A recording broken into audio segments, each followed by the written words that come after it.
Hey, Nekias, I'm going to ask you straight up. Are you sick of Damian Lillard at this point? I'm sick of the Damian Lillard stories and the rumors and stuff. Damian Lillard has been very consistent across multiple years that he wants to remain a Portland Trailblazer. He wants to win in Portland. And until Damian Lillard says, I want out, I don't want to hear anything else. Like, even the meeting that was going to be had with him and his agent and stuff, it was, hey, what's going on here? With, I would imagine, the lean of, if y'all can get this to work, I want to stay. And so I'm just tired of the constant updates. Like, he doesn't want to go anywhere. So you blaming the media or NBA Twitter for that matter? It's more so that, like, I feel like I understand you have to chase that story because Damian Lillard is a superstar in this league, and him ever requesting a trade could just shift things in the league overall. So I get it. But if he's been this consistent across multiple years, and every sit down someone has with Dame, it's a question about, hey, how do you feel about it's a loyalty question to Dame. It's like, he's talked about this already. We don't have to keep rehashing this until he says something new. So I agree with part of that. I agree that, like, let's just leave it alone until something substantially changes or significantly changes. But I don't know how consistent he's actually been. Because I think he's dropped hints or even, I don't know, given lists of teams that, hypothetically speaking, if he were to be traded, he'd be interested in going to, like Miami and Brooklyn. And I think, see, he wants it both ways. And let me say this, start off with this, Nekias. Like, I love Damian Lillard. I cape up for Damian Lillard. But I think Damian Lillard, intentionally or not, is actually a branding and marketing genius. Because Damian Lillard is winning without actually winning. So kind of sort of to your point, he wins the rumor mill. He wins in the media. He wins NBA Twitter. He wins the barbershop, water cooler, wherever you like to debate. He wins that. And here's how he wins. He wins because if he never leaves Portland, he can't lose, right? Oftentimes the hypothetical is better than the actual outcome. And what I mean by this, think about Michael Jordan, right? And I'm a Jordan sycophant, all right? I'm one of those guys. Like, you can never say that Michael Jordan would not have won 8 straight championships had he not retired. He probably wouldn't have, but it adds to the mystique and the mythology about what could have been. With Damian Lillard, so long as he stays in Portland, people will forever say, well, he never had a great team around him, or what would have happened if he'd have teamed up with some other superstars, or if Portland would have managed to get superstars to come and play with him. You can always say that, which adds to his legacy more than going somewhere else and it not working out. And I'll give you an example of what I'm talking about. This quote, I read this, this is from The Ringer, but he said it to The Last Stand, okay? And he said, they can trade me somewhere that we all say is a contender. But what is it going to cost for me to get there? How is it a guarantee that we're going to be playing in June when I get there? How do we know if everybody's going to be healthy? How do we know if it's going to work out? And then Chris Haynes, who's very close with Lillard, said the other day he doesn't want to be on a top-heavy team. Well, you know what, man? Respectfully, you just don't want to win. And that's okay. That's okay. He doesn't really want to win. And he wants to win in Portland, I guess, but he doesn't really want to win. He's not desperate to win. Because if he were desperate to win, and for that matter, Nekias, if Portland really wanted to win, that meeting that they had on Monday would have been, hey, let's go our separate ways. Trade me, or you know what? I'm so glad you said that, because we would really like to trade a 33-year-old guard who's not getting any younger while he still has value. That's what they both should say. When I was talking to Vinny Goodwill last week, we invoked Gladys Knight, and neither one of us wants to be the first to say goodbye. That's not what this is. Neither one of them actually want to break up, because neither one of them actually want to win. It's a marriage of comfort and convenience, Nekias. Woo. Okay. Did not have this one on the bingo card. I hear you. I would say it's a pretty compelling case. I can't go as far as to say Damian Lillard doesn't want to win.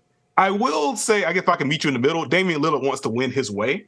And I think his preferred way is to win in Portland. They want him to build again, he doesn't want the super team. Like, I think that's a fair thing to say, but let me interject here, because you're right. I don't want to say he doesn't want to win. He's one of the ultimate competitors in this league. And I told you, I love Damian Lillard. I really do. But I say this to my AAU team, and I've said this to people professionally. I can't want something for you more than you want it for yourself. And the reason why Damian Lillard is trending every day on Twitter is because people want to see him win. Finish your thought, if you don't mind. Don't lose your thought. Finish your thought, but also then tell me, what is the transaction or transactions that the Portland Trail Blazers can execute this offseason to get them closer to contending for a championship? That's why I said neither one of them really wants to win, because they're not going to win together in Portland. I got you. I guess just to complete the thought, again, I think he wants to win his way. And I think it's also fair for him to not want to be on a quote unquote super team in light of the conversations, however much stock you want to put into them. And for me personally, I just do not put stock into them. But in light of the conversations surrounding like Kevin Durant and the way that he's won in Golden State, I think if he looks at that and it's like, well, y'all want me to leave because you want me to win and you want me to get this legacy boost. Kevin Durant did that, and y'all are talking about how illegitimate his rings are. And again, and again, me, Nekias, Duncan, I do not subscribe to that. Kevin Durant is one of the 15 or 20 best players I've ever seen. He was the best player on those. Like, I don't. But that is the conversation, right? Yeah, that's the conversation. So I understand Dame saying, okay, one, I just love it here and I genuinely want to win here. Two, it's not a guarantee for me to win. And three, even if I win, I may not even get the love and acclaim that y'all think I deserve if I win, because then the conversation may just shift to, well, you only won because you left and you couldn't do it by yourself. You're not Stephen Curry. And it's just like, if that's, like, if that's what it's going to be, like, yeah, why wouldn't I just be secure in myself and prioritize what I want and how I want to do it, and ultimately become one of, if not the greatest player in my franchise's history? I have proven that I am a Hall of Fame caliber player. I was voted on the top 75 list, which, brief aside, not that I super disagree with Dame's selection. It's weird to see Dame on that and not Dwight. That's just a whole nother thing. Dwight got disrespected with that list. But anyway, I understand Dame, like, all right, I'm cool. Now, to the Portland side of things, I'm with you. I do not see a feasible path to them building a winner around Damian Lillard.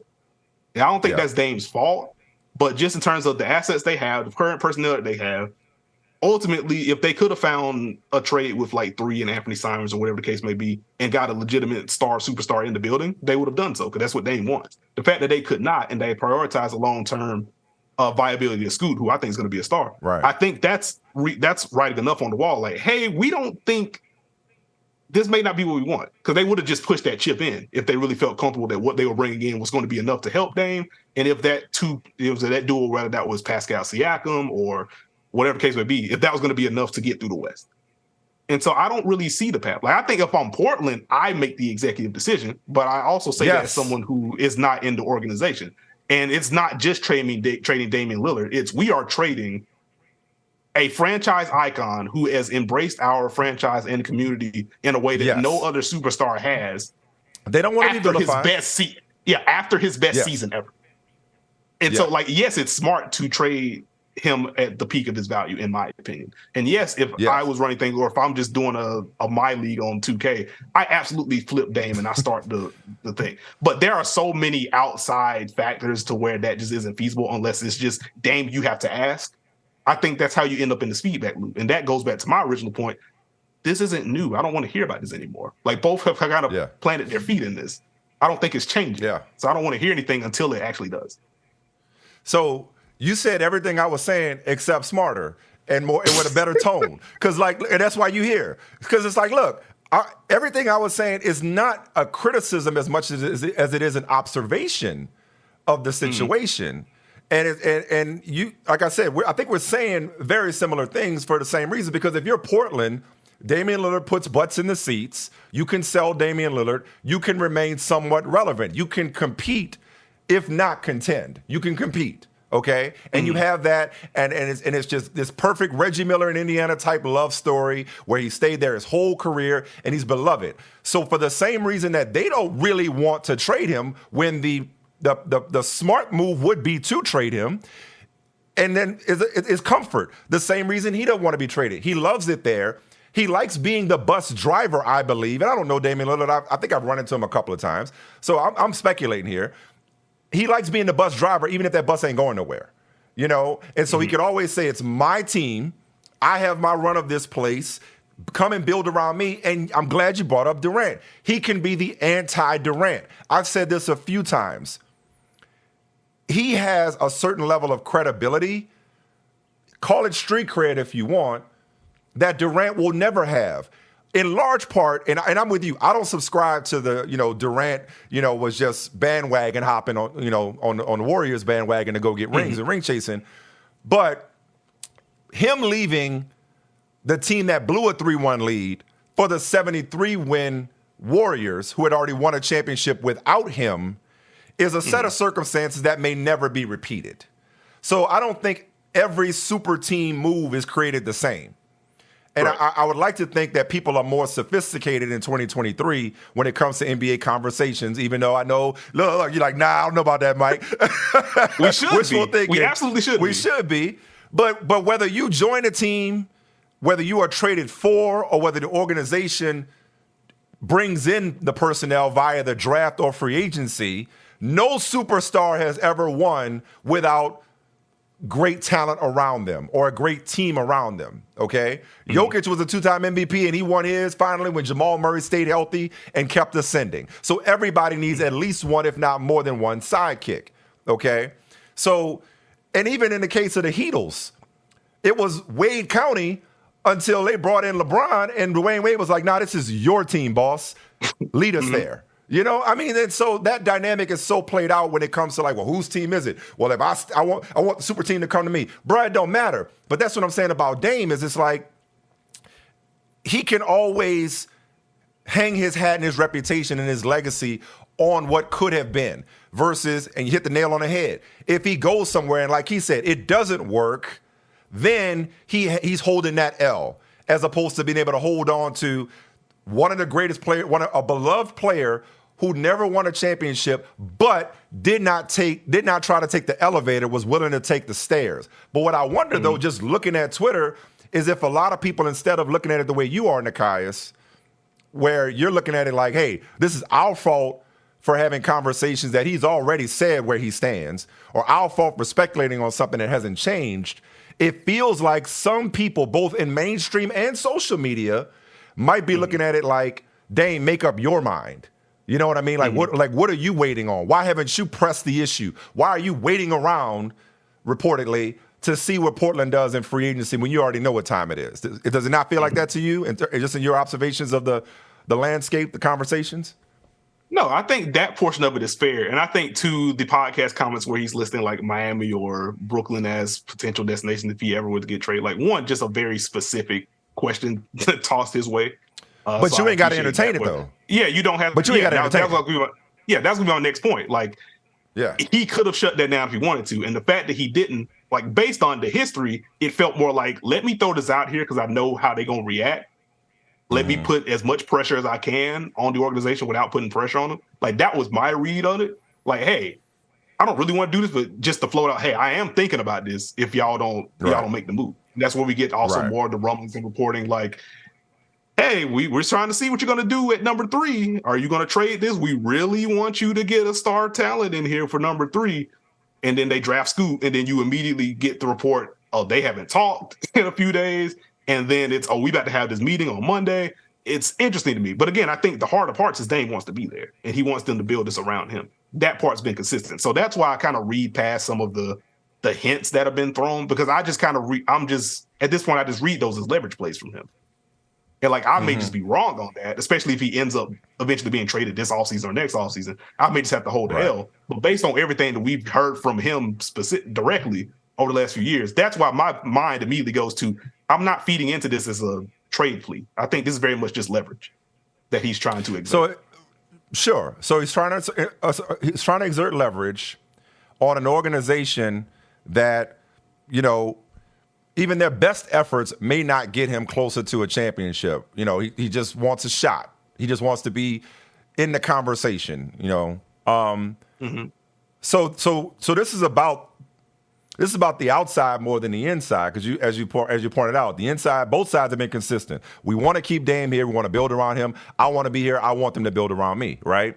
I don't think they're ever going to win, which is why I started out by saying they don't really want to win. Because if they really wanted to win, it's a part. It's a part. Because realistically, they're not going to win there, and both parties should know it by now. So I think the conversation where you're going, and where you are, and where I think maybe we should be, is just whether or not that's okay and we should be accepting of it. Because why do we, as I said earlier, why do we want something more for Dame than he seems to want for himself? Because he doesn't want a ring at all costs. We want him to want a ring at all costs, only, as you said, to go back and say, well, you had to go join up with Jimmy Butler to do it. You know what I mean? Because some people will do that. But I don't think as a player you can worry about that. I think if you want a championship, then you're desperate for a championship, then if it means moving on from the only organization you know or have known, I think you should do that. But if you're not desperate for a championship, if it's not the end-all be-all, if you only want a championship, if it comes in a certain package and under certain circumstances, as in Portland with players coming to me and following me and getting on my bus, then that's certainly his prerogative. But that in all likelihood will leave you ringless. And is that okay by the rest of us? Are we going to still be able to look at Damian Lillard as an all-time great player whose values differed from ours? Is that okay? It should be okay. And I think this kind of gets into a deeper rings culture conversation and how things have just shifted over the last 10, 15 years. And I think Dame stands as an interesting foil against that. No, I'm great. You're going to know I'm great. I'm going to have these moments. I want to become my franchise's best or greatest player. And even if I don't win, my talent in my overall run is going to be undeniable. And I think him also being steadfast in exclaiming how much he loves being where he is, how much he loves his path and doing it that way. It's hard not to respect that. We should respect that. We should be able to evaluate, okay, Dame is here on the all-time point guard list because this is what he did on the floor. And if you are using rings as a tiebreaker, I think that ain't how it works. Yeah, exactly. I'm about to say the rings will come into the conversation. Right. You can't completely excise rings. You should never do that. I do think the way the conversation shifted, really, I guess you can go back to the big three, Boston days, I guess, in 08 or whatever. But from 08, 2010, when LeBron made the decision, all that good stuff, there was such a tenor shift in how we talk about superstars and winning in general. It has become a little bit too binary, in my opinion. And this is something that I've yelled about, in the void on Twitter. And then, as my platform has grown, I've still continued to yell about it. It's just weird. We should just be at a better place of appreciating basketball, period. And I do think there is this undercurrent of, well, Dame, you're not as great as you say you are if you don't have a ring. And I don't really think that's inherently true. It's absolutely going to be an additive, and it's a big achievement. You play to win a championship at the end of the day. But Dame has also just made it clear, I'm not defined by the ring. I'm defined by what I've done on the court, what I've done in the community first. If I have the ring, I want it and I want to win. But if I don't have that, that doesn't change who I am. And I absolutely respect that portion of it. And I think we all should. Yeah, no, we absolutely should. It's just unique because typically the players that don't make a stink about or don't put pressure on their organization, they don't have to put pressure on their organization, or at least it doesn't have to be public because they're in sync and they're approaching it the same way. Okay, but I can't name a player, an all-time great player.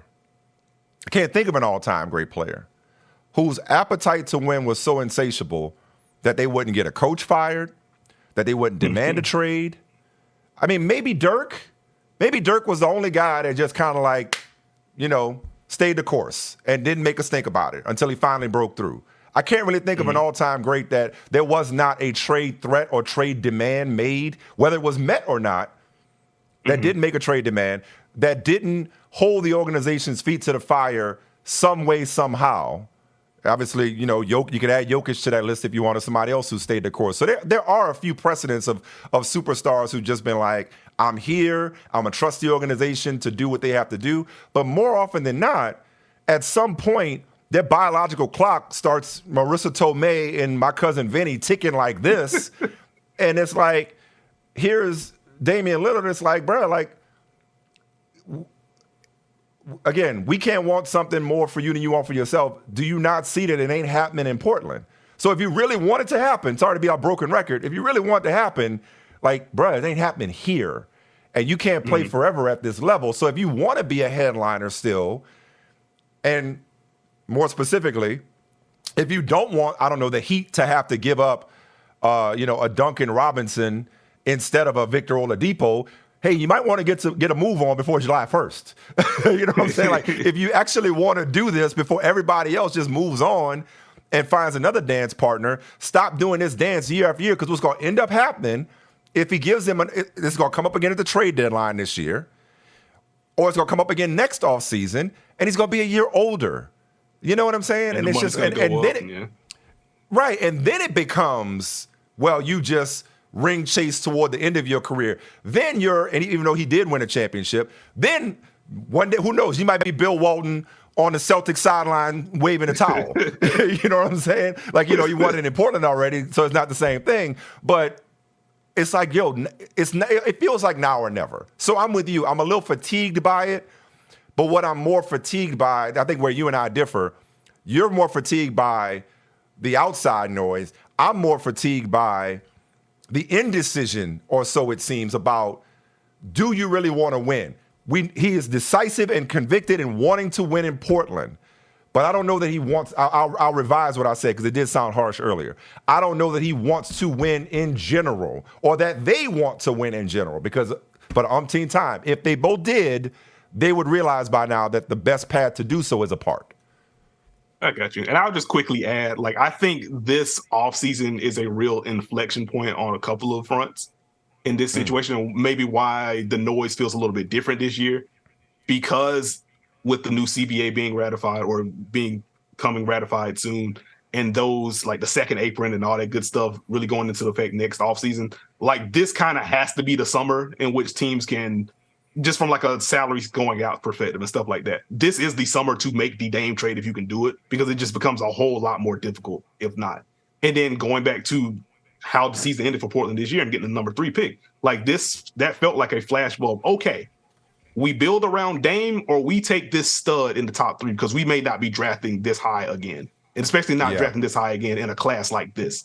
And so that's where I think maybe if there was ever a time for the stuff to feel real and to not consider Dame comments as any kind of leverage play, if you are actually putting salt into this would be the offseason to do it, because from a trade perspective, in a literal sense, it just becomes a whole lot more difficult next season, because there are going to be new rules in effect in the CBA. And as you mentioned, Damian Lillard is going to be a year older. His salary is going to be higher because it's just another year into the contract. And I think it's north of $60 million at the last year of his contract. If he does ask out, it's just going to be even tougher for teams to do it, even if he actually wants it at this point. So I think that's part of why it feels more real. So I'm curious to see what Portland does on the free agent front. Also, just to answer your earlier question, in terms of what they could do, I don't know if there's anything significant out there for them. I think honestly, they're Karl Anthony Towns. That's not real, right? I don't think they can get there. Not for what it would cost, because they would be trying to get Yusuf Nurkic out of there, and that's not an attractive contract around the league. And in order to get a cat, it's going to cost you. They're not giving up Scoot. I would imagine Minnesota asked for Shaden, and I don't think Portland's going to want to do that. So I don't even know if that's feasible. But I do think, zooming out, they're probably looking at the Denver formula in the sense of, okay, we don't need an elite defense. We need a defense that can solve specific problems in the playoffs, and that's what Denver ended up working towards. And if we have enough offensive firepower, which Dame was at worst a top 5 offensive player in the year last year, and depending on what metrics you look at, that's top 3 or number 1. We have that foundation in Dame, who guarantees you a top 10 offense. Anthony Simon's one of the best pull-up shooters in the league, if they keep him. Shaden, interesting offensive flashes. We know Scoot's going to be a walking paint touch. I would imagine they bring Jeremy Grant back, who can shoot, can also isolate some. I think they're going to be looking at that formula of, we will be a top 5 offense, and if we can get the defense to 18th, if we can get it to 20th, and get the right matchups, we can make a run with Supernova Dame. I think that's the thinking. Now, I think we're both in the same mind that we don't think that's realistic for them. I don't think either of us have Portland winning a title next season, and I'll just hold the L if they do somehow. But I think that's where the logic comes from, and I can see how they get there. I think that's a 2% chance, but I can see how they get to that 2%. Well, we would all hold the L as a basketball community if he sticks this thing out and manages to somehow break through and win a championship in Portland. That'd be epic. That'd be storybook, and we would all have a lot of egg on our face and be eating a lot of words, both written and tweeted, and said, including this podcast. They're not getting Draymond Green, right? That's the other free agent I'm most fascinated by. I mean, Harden will get a bag and not show up for the playoffs. Kyrie will go back to Dallas. The only other person I'm kind of interested in is Draymond, but he's definitely going back to Golden State. This Kings thing is smoke, and he's not going to Portland, right? I'll put it like this, 'cause I sprinkled this in at the end of our latest, when I was talking to Steve on the pod. And it's like, do we think Golden State and Portland are going to attempt to do a trade with each other based on everything that just happened with the Gary Payton II situation? And the medical that wasn't the medical and all this? I would find it hard to believe that, one, Draymond leaves Golden State, and considering they just traded Jordan Poole to clear some money, get some breathing room underneath the and bring in Chris Paul. Like, they're all in on running it back. Yeah. Yeah. Like, I would just be surprised from that standpoint. And then beyond that, like, I just don't see those two teams getting into trade negotiations for a little bit after as nasty as that stuff got. I would be surprised. Yeah. Well, look, we'll leave the Dame Lillard conversation alone for today. I'm sure, it won't go anywhere. But bottom line is, this way, the way he's doing it, he can't fail. He may not ever win, but he can't lose either. And again, it's brilliant branding. Speaking of super teams, let's switch over to the W, a league that you cover every bit as passionately and effectively as you do the NBA. Aces of the field. Is there any stopping the Aces? Now, I recognize that their one loss this season was to the Sun, but I look at Kelsey Plum coming along and finding her stroke after some early season struggles. I look at the progression that Candace Parker is making. I mean, they're on pace to break every significant advanced analytics record known to man in the WNBA. It's like, who's stopping these people? Like, I think the answer you would get from the locker room from Becky Hammond would be themselves. And I think you just keep an eye on the Aces defense, which naturally, as of recording right now, the Aces have the second best defense in the W. And there was a stretch where they were number one in offensive and defensive rating. But I think if you're asking me Aces or the field, I am picking the Aces. I do think they are the best team in the W. And the fact that they currently have the best offensive rating in WNBA history right now, with Kelsey Plum just now coming along, with Candace Parker just now coming along. This is also with Jackie Young and Chelsea Gray both flirting with 50% marks from three, which is insane. But they've been working through some stuff in the half court, and they have still been a buzzsaw offensively. There are enough chinks in the armor to where if they get the Sun in a playoff series, or if they get the Mystics in a playoff series, if the Mystics figure out their 11th ranked offense, which I've ranted enough about that on my timeline in the pod, I'm not going to do that here. But if they're able to get enough together, there's enough that you can do against the Aces to slow them down. And so, like, there's a pathway to the Sun to beat the Aces in a playoff series. There's a pathway to the Mystics to beat the Aces in a playoff series. I would not pick either of those teams against the Aces. Right, you wouldn't bet on it. I'm not at – I have the door closed. I don't have the door closed and locked, if that makes sense. Yeah. No, I mean, they are running roughshod over the league right now. It's really fascinating to see a defending champion come back with this type of urgency and vengeance, almost like they got the chip on their shoulder, and it's just scary the way that they're getting better as the season has gone along. So before I let you go, and you gonna be in Vegas. Let's talk about the center of the basketball universe. You got Summer League. Obviously, we're talking about the Aces. You got WNBA All-Star Game. I mean, like, I hope to see you in Vegas. Let's put it that way. Hopefully, I can get on the plane and get out there. But before I let you go, I want to ask you about the Sparks, because I have both Lexie Brown and Zia Cooke coming up, and I'm talking to them about obviously Lexie's career journey, Zia's career just getting started, and really the challenges for young players, even top 10 draft picks. In the WNBA in particular, but I'd also like to get your thoughts on just whether the Sparks could be dangerous. Another great story is Destiny Henderson, hooping on his hardship contract. But could the Sparks could they be interesting as the season goes on and as they get whole and they build some chemistry? But even just as we transition into those two interviews, just if you could speak to the challenges of young players in the WNBA and the quick turnaround from college to the pros and how hard it is for them to find their footing. Got you. On the Sparks front, well, first and foremost, I just hope Lexie's okay. She's been out for a while with a non-COVID illness. That's what's been listed on the injury report. So just hope she's okay generally, first and foremost. For the Sparks, they are interesting to me because of the level of versatility that they have on the roster when healthy. Like Nneka Ogwumike just quietly having the best season of her career right now, which has been fun. De'Erica Hamby rounding back into form. Still trying to Azurá Stevens still trying to find her footing, but she's one of the most intriguing young players in the league, bar none. Like a player her size should not be able to handle the way that she does, not be able to shoot the way she does. I'm waiting on her to round into form. I think interesting is as far as I can take it right now, just because the offense has just been so hit or miss aside from Nneka. And some of that is just the guard play and the guard play not being available. Again, Lexie's been out. Jasmine Thomas, she's currently finding her footing. She's at most of last season with the ACL tear. So I think there's just so much in flux. It's hard to see them like completely threading the needle on what the roster could be. Because if they are healthy and they are in tow, like you have a star in Nneka. And you have a bunch of 2 or 3 big lineups you can throw out and shrink the floor, and you can switch all over the place. I love watching them ramp up the intensity and the aggression on defense. They can just put 2 to the ball and rotate behind that. They're really fun. But there are just enough question marks with the availability and then just the perimeter room in general where I'm like, okay, they are an interesting team. I can't get to like contending yet. Yeah. So I'll just see. Yeah. So that's kind of where I am on the Sparks right now, which naturally means they're going to make some big trade before the deadline. And then that's where I'm at right now. And what does contending mean in a league with, like we talked about, the Aces, the Sun, and for that matter, the Liberty? But quickly on just for those that may not understand how difficult it is for even the most high-profile and successful college players to transition into the WNBA, make the team, stick with their original team, and have a long career. Oh, it's very difficult, and we'll just throw out the caveat for the anomaly real quick.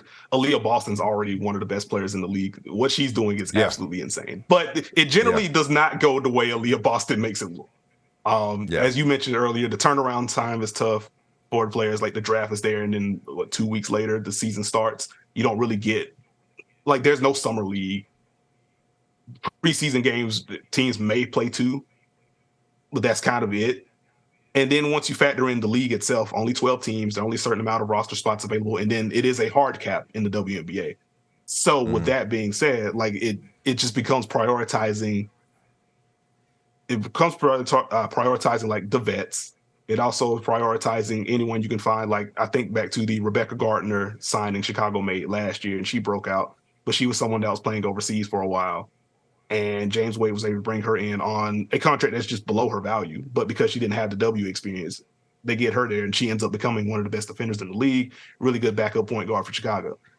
They just prioritize, after your top-end talent, they just prioritize how can we get good players or valuable people in the organization without getting hit with the hard cap. And so that's where, if as a rookie, again, it's a small league. It's 12 teams, at most 144 players. And so as a rookie, you kind of have to be a top 40, top 50 player, or your team has to believe you can get there within year 2 to even garner the roster. To even garner the roster spot. And that's why we see this year, multiple top 10 players were waived before the season. It's we have our roster already. And you may be good, but there isn't a pathway for you to get 18 minutes a night in year 1 and then 22 minutes in year 2 and then 2. So it just becomes really difficult to find your footing. And so that's why we look at Destiny Henderson. She had some interesting flashes last year, but Indiana drafts Grace Berger. They also have other guards, like Kelsey Mitchell is still a star there, so she's getting a bunch of playing time. I was surprised that they waived Destiny, and I was even more surprised that she was on the market as long as she was. But what she's doing to Sparks is a prime example of, oh, no, you're not a free agent because you're bad. You are a free agent because we have a finite number of resources and growth opportunities on the roster. And if we prioritize someone's development over yours, you may not be bad. It's just a numbers game at that point. So it's really tough. I really feel for the players, and I hope we do get, if not full blown expansion, we should get that. we need roster expansion very quickly. We need to go from 12 to 15 teams. And I hope the financials of the league improve to the point to where we can get that very soon because we need it. League's too talented. You need to follow Nekias Duncan on Twitter. As you just heard, one of the best basketball minds in the business. Also, subscribe to and listen to the Dunker Spot podcast. Brother, man, thank you so much for falling through. Coming up, we're going to hear from Lexie Brown, who's managed to survive that difficult journey in the WNBA and be thriving. We know she's out sick right now, but been thriving with the Sparks, along with former South Carolina star and now Sparks rookie Zia Cooke. But Nekias, thanks for kicking us off, man. Appreciate you. Thanks for the kind words. Thanks for having me, man. Hope to see you in Vegas. Lexie Brown of the Los Angeles Sparks is here. And Lexie, I was thinking about your career and your journey, and it occurred to me, if going through it to get to it were a WNBA player, I think it would be Lexie Brown. How would you describe your path to this point, this career year you're having in year 6 with the Sparks? I mean, like you said, going through it to get to it. The thing about being a WNBA player is it happens so fast. And I think in the last 2 years, I think because of like the explosion of interest, popularity in women's college basketball, there's been more eyes on that mini. And I say mini, and that's like, that's being nice. I would say like maybe microscopic time between your college career and your WNBA career. I think there's been more eyes on it. And that transitional period is so hard. Like, depending on whether you made the tournament, obviously you get a little bit more time. But then you get to watch the tournament and potentially see girls find their way into the draft board based on March Madness alone. So, if you're sitting at home, like your spot, you might be a early or late first round pick, second round pick. You have a few seniors go crazy in March. And, they slide up the draft board just because of that, So you make it all the way to the Final Four, you have probably less than 2 weeks to get prepared for draft night, whether you're invited there or not. You get your name called and your life is changing in that moment. For me, I was in grad school when I was drafted, went to the draft, got up the next morning and was in class. Wow. So me and my teammate, she wasn't invited, but she was also drafted later in the draft. So we were both in class, and all of our classmates were like, "Yeah, like, how was y'all's weekend?" And we were like, "We got drafted to the WNBA." And they were like, "Oh my God, that's so cool! Oh, class is about to start. Great." Right. I missed my graduation, which was fine. I had my undergrad graduation, which was amazing. And got to Connecticut relatively quickly. Like, my mom and my friends had to pack up my apartment for me in Durham. I didn't have time to.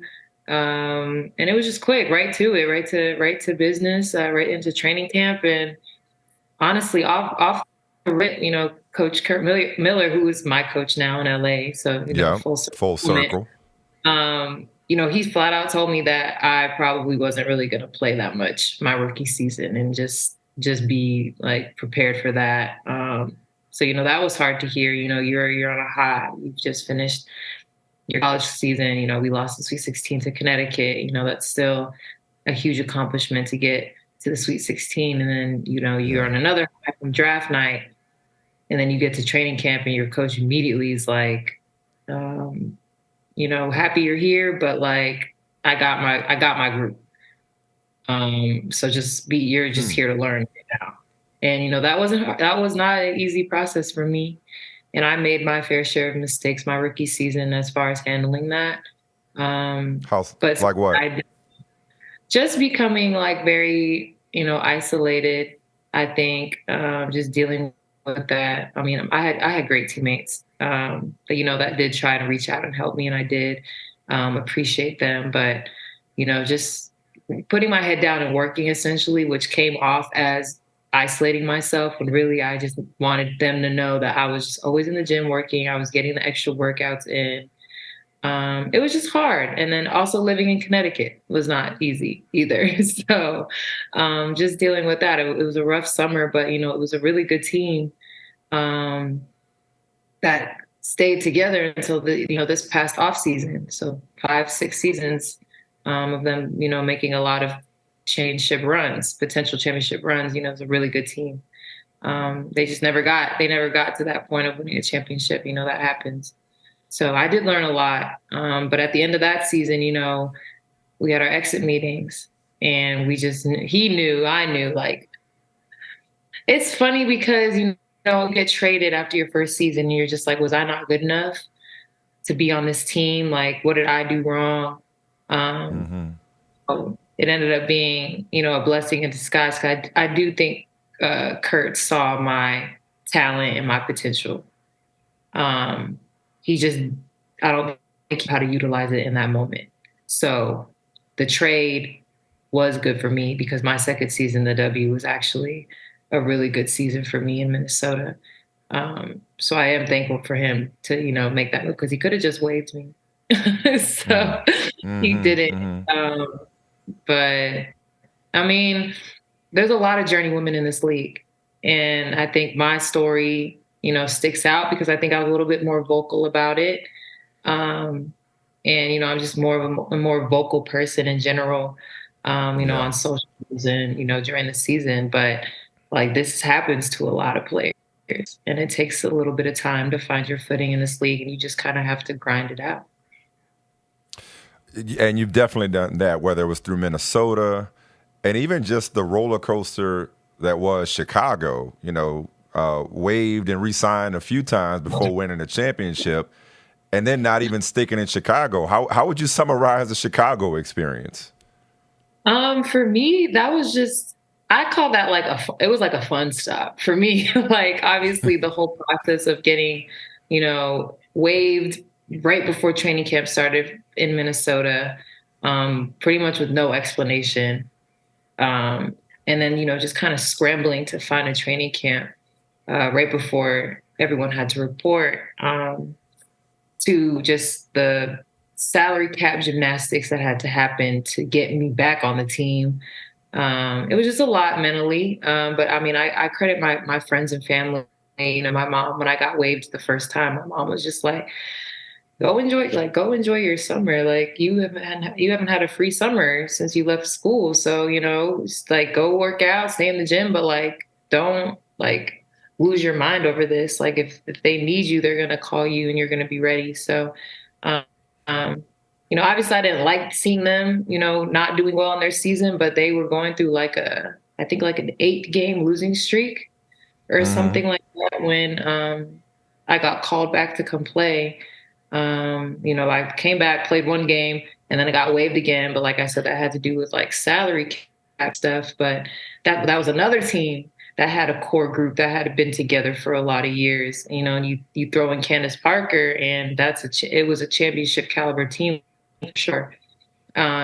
So my role on that team was just basically just going hard in practice because it was still, COVID stuff going around, and we didn't have our practice guys in, so we were just going at it every day in practice. The bench players and the starters, we had some tough days. Then we had the Olympic break, so that was like 2 straight weeks of just hard practices because we didn't have any players on the Olympic team.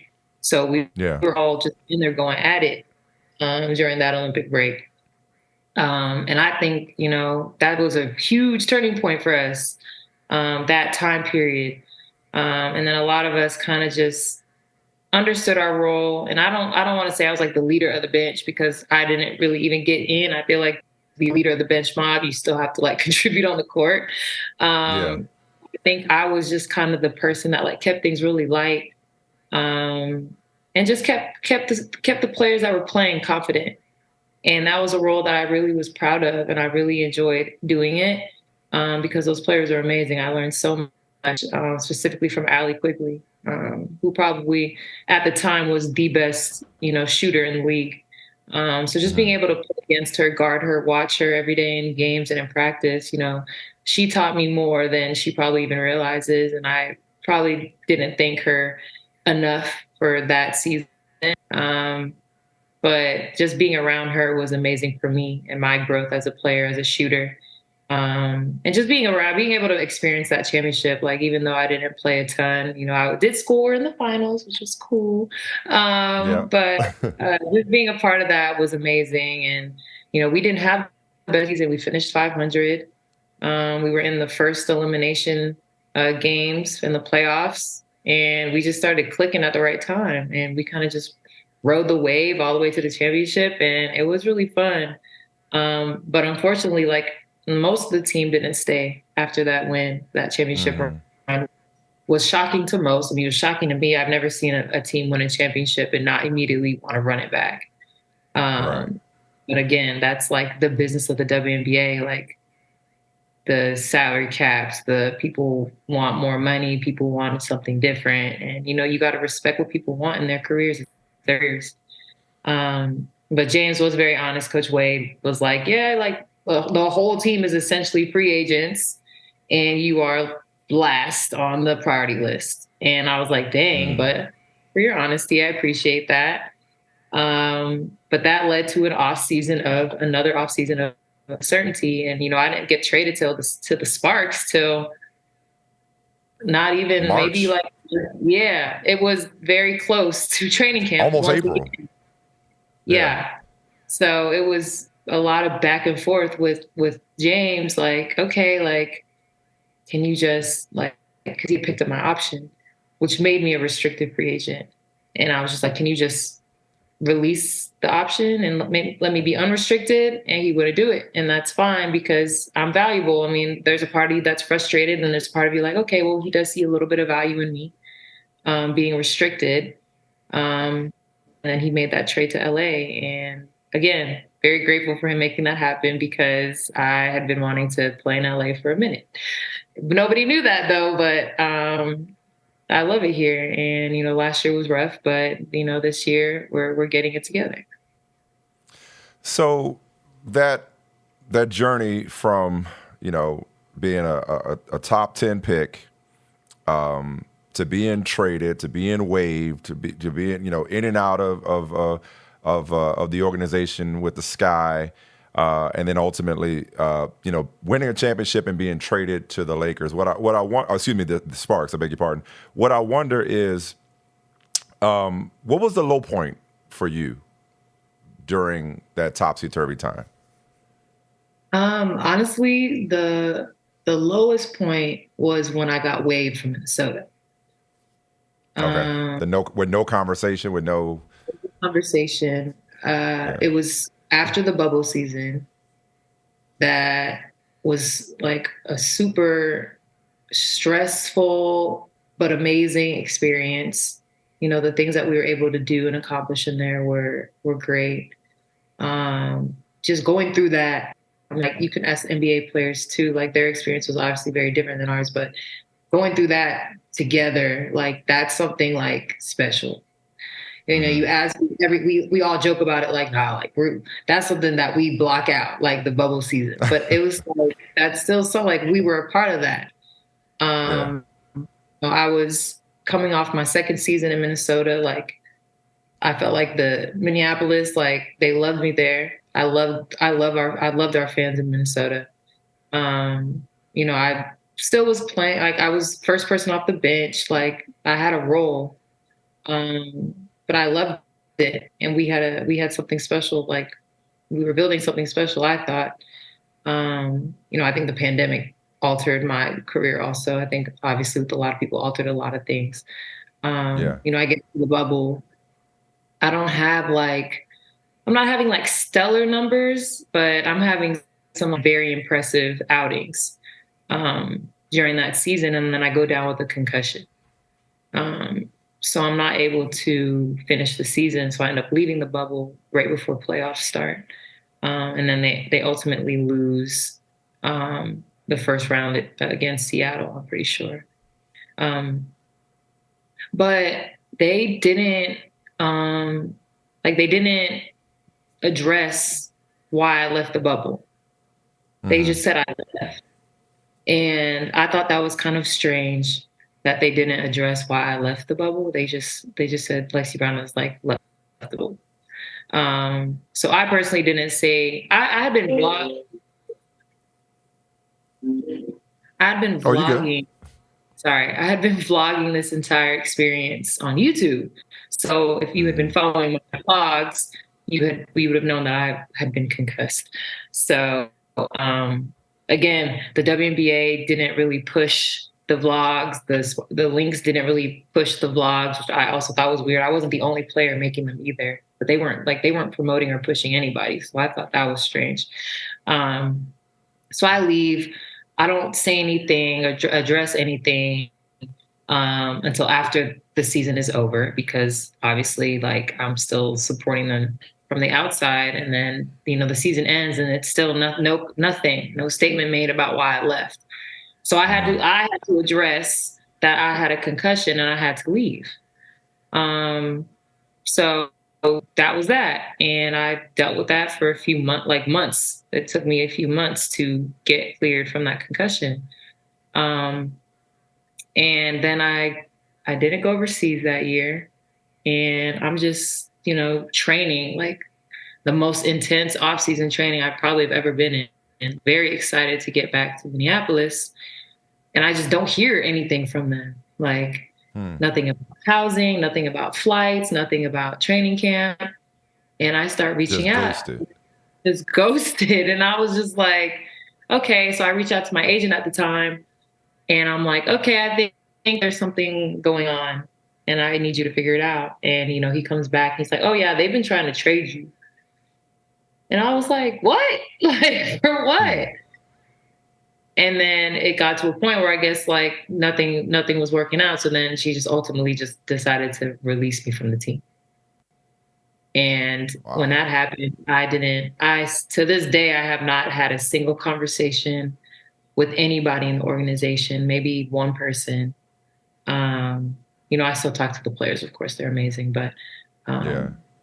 So at that point, I was just like at a loss for words, for feelings. I was just kind of like, what did I do? Like, business is business. I get that. But like, what did I do to not even deserve a conversation about it? So I would say after I had put in so much work in the off season, like I had moved down to Miami.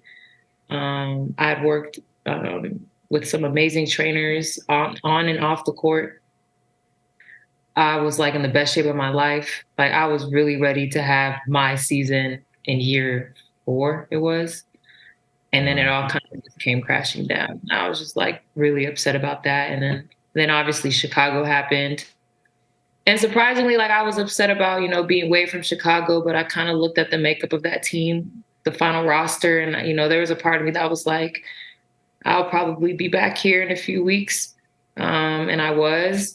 But like I said, like, that whole experience was humbling. It was then ended up being fun, and you finish off with a championship. So then you don't even think about how the season started. You ended with a championship. Yeah. So, but yeah, like that time of being in the best shape of my life, working so hard, to being waived with no question, like with no explanation, that was definitely the lowest point. And, there was a point in that time where I was like, I'm done with this league. Like, that's exactly where I wanted to go. Like, continue, but like, how did you not give into that feeling of enough? I'm done. My dad, because and my mom was so supportive too. But my mom's like, Lexie, when you ready to go live your best, grown up life in whatever other field you want to do, like, I'm here for it. I'm ready for it, because, she's been my person that I always am talking to. Like, I have a great relationship with my mom. So she's been the person that has had to hear it for years and years and years about, the low points, the high points of being a professional women's basketball player. And she's just like, when you're ready, I'm going to support you. But, my dad, he was a coach of the WNBA. So he knows, what this is like. And I think the best thing that they told me, which they had been telling me, but I think after that moment, it finally clicked, was like, Lexie, everything is not a personal attack on you. Like, this is not we hate Lexie, so we're going like we're waving her because we don't like her. We're doing this because we don't like her. Like some things are just exclusively business decisions, and you just have to deal with it and move and operate like a professional.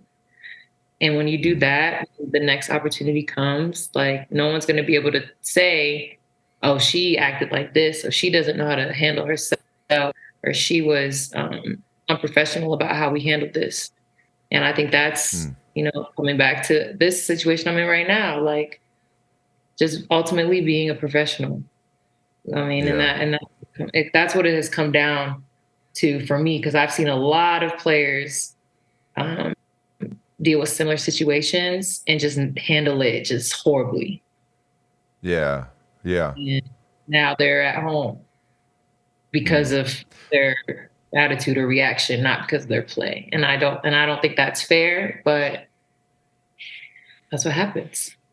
So just to clarify, those thoughts of I'm done with this league, it was more about the business of the league and the inconsistency and the lack of job security. That was not about you and you losing confidence in yourself or even love for the game. What were those initial feelings of I'm done with this about? Yeah, I think it was more just job security and is what I'm doing not enough? And yes, obviously you lose confidence in, am I good enough to be in this league? But I like anybody that like actually talks to me or is around me, like knows like I am a basketball junkie. Like if there's a game on TV, I'm watching it. If there is a replay of a game on TV, I'm watching it. I've become like the mouthpiece of the NBA Twitter, like from the WNBA side. Like it's been like a really funny experience showing people how much I really know about the game and how much I actually love it. And that's what kept me going, is that like I just love basketball so much. And I love being in the gym, and I love the grind. I love off season. I love getting up early and going to the gym and working out and then like chilling for the rest of the day, just doing it over and over and over. Like off season is like my favorite. And even a little part of this is playing overseas, because you just are in the gym all the time and you just get to play and the team is yours and you get to do whatever you want over there. So it's like I'm a hooper at heart. And like that really gets tested when you become a pro. Whether it's just the grind of the WNBA season, the physicality, the talent level that you face every single night. Then you go in the off season, you got to figure out how to stay in shape and be locked in for 8 months if you decide to not go overseas, or you got to deal with that grind of being overseas, which is not easy. So you really learn a lot about yourself quick when you become a WNBA player. Yeah, Hungary, France, and Israel. You've had stops over there. I mean, but like, so we started when I said, if going through it to get to it, where a WNBA player would be Lexie Brown. The other thing, and you're a little younger than me, just a little bit, but I don't know if in the movies you are. But you ever seen the movie Love Jones? Lorenz Tate, Nia Long. Seen Love Jones? Yeah. Okay. And I use this, like, persistence, you'd be surprised how far it could get you. It's just one of my favorite lines from that movie, right? And it's like now that persistence has you just experiencing such a growth. Like last year was a career year until this year. And now you've taken it to another level. You're one of the best stories and one of the best shooters in the WNBA. And Nneka Ogwumike said that you were in the process of going from good to great, which I know you appreciated. She talked about this being an inflection point in your career. How would you describe where you are in your personal, professional process?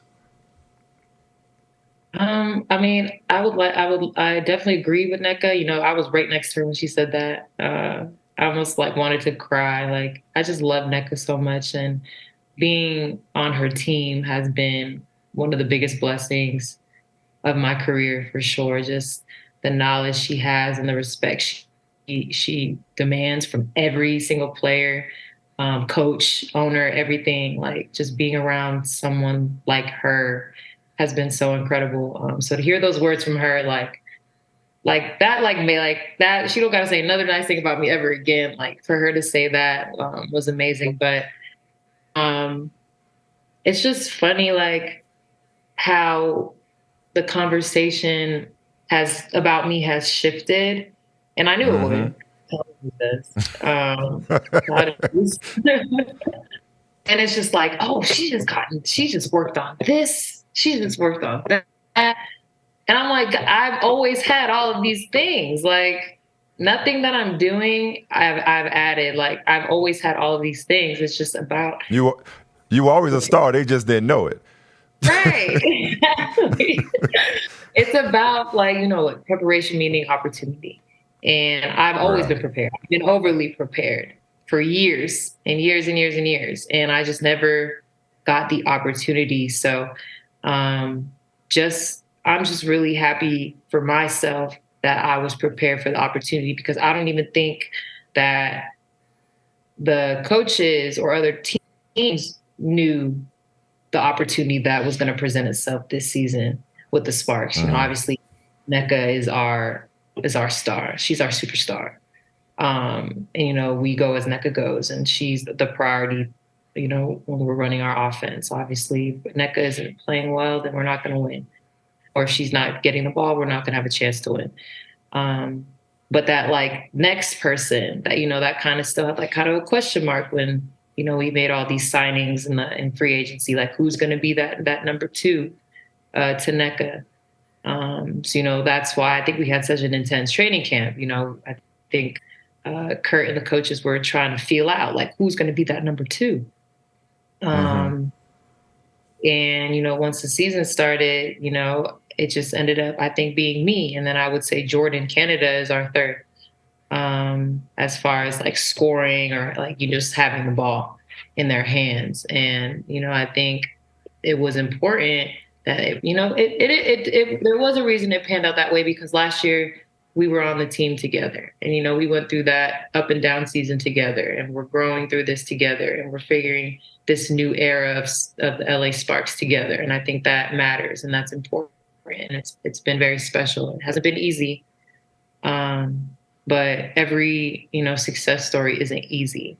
I think we're kind of like shifting our motto for this year to like a trust the process type motto, which, I wouldn't have minded starting the season, with that type of motto. It's funny that we're kind of shifting, we're kind of going through a rough patch right now. You kind of shift your motto to something like that. But, as a team in the locker room, that's something that we, we're locked in on. Like we knew that we had a lot of new faces, player personnel and coaching staff, like so many new faces. We knew that this season wasn't going to be easy, but we have such a good group of women in the locker room. And that was like something that was so important to us. Moving on to last season, like not saying that the players that aren't on the team were bad people, like that's not it at all, because we have some amazing people in the locker room last year as well. But this season in particular, we were just like, we just want good people and good energy in this locker room. And we do. And, we're going through some growing pains right now. And I'd rather go through them right now than in August. You are one of the best stories in the league, one of the best shooters in the league. What's up with this 3-point contest? You're getting it. You're getting it. I feel like the underage girl, like outside of the club, like let me in, please.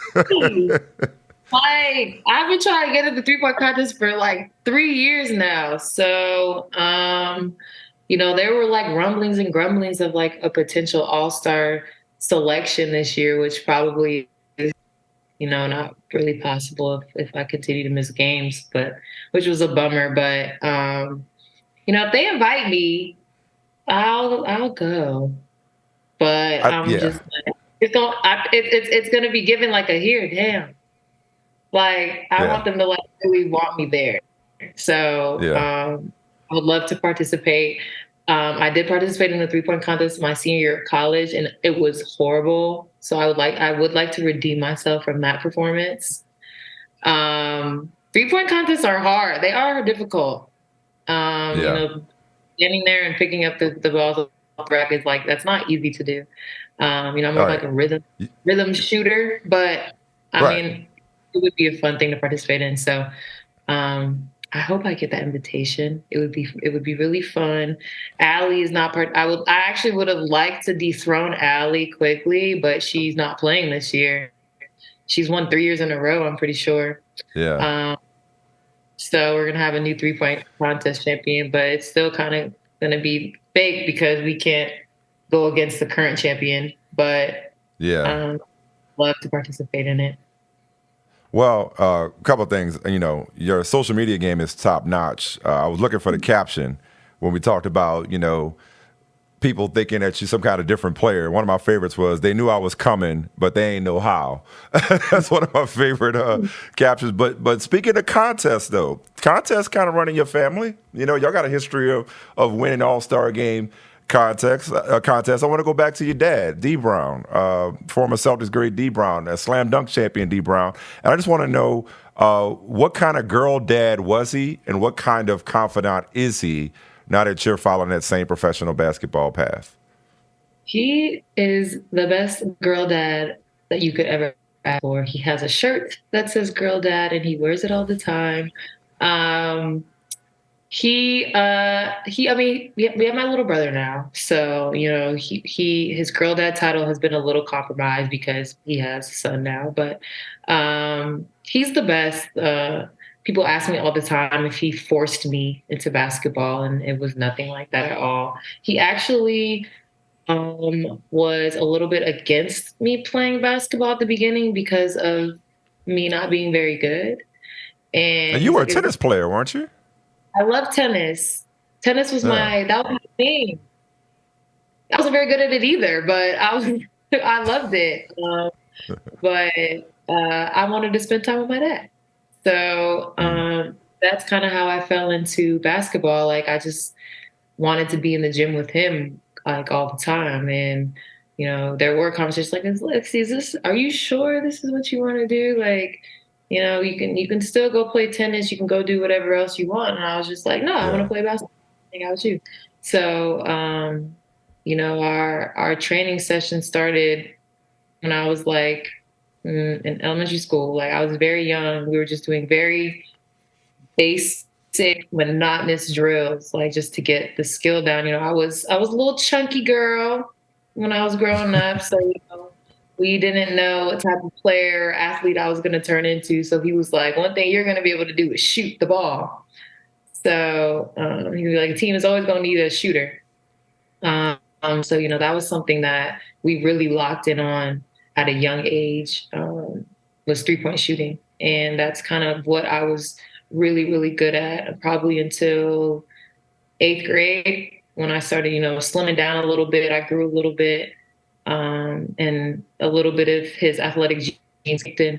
So then I was, still not super tall. So, I just became, a point guard that could, knock down the three. And then just as I got older, I continued to grow a little bit, got stronger, started getting more locked into watching WNBA games, NBA games. I was around the WNBA when I was super young when he was coaching. With the Miracle and then the Silver Stars. And, at that moment, that's when I knew that I wanted to be a WNBA player. Just having those experiences with him, he brought me to like all the practices. We were at every game. Just having that relationship with him and just the relationships I built with the players was so special to me. And I don't think they understand the impact they had on my life. Just accepting me, like just this little annoying little girl always at practice watching them and bothering them, and they just accepted me and loved on me so much. And that's when I wanted to be a WNBA player, because I was around them and I'm like, these women are amazing and I want to be just like them.